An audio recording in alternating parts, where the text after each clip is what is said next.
Ġiet inawgurata l-faċċata restawrata tal-Knisja Parrokjali ta' Santa Marija f'Ħattart li saret permezz investiment ta' 61,000 euro. F'konferenza tal-aħbarijiet ġie spjegat li d-dettall tal-faċċata huwa xhieda tat-talent Malti u li mħabba li dejjem kellna għall-arti. Il-Periet Herman Bonaci sostna kif dan id-disin huwa wieħed uniku hekk kif jinsab fuq l-unika faċċata ddisinjata tal-iskultur Thomas Dingley li baqgħet fl-istat oriġinali tagħha. Qal kif minħabba d-dettall tagħha, ix-xogħol ta' restawr kien wieħed metikolus. L-intervent tal-restawr kien wieħed pjuttost daqsxejn diffiċli minħabba anki n-natura tax-xogħol.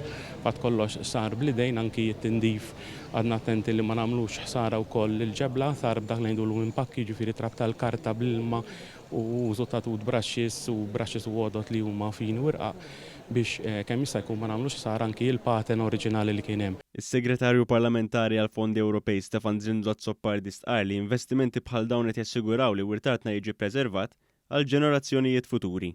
Is-sinifikat ta' dawn it-tip ta' proġetti huwa li nieħdu ħsieb il-patrimonju ta' dak li jsawwarna bħala Maltin.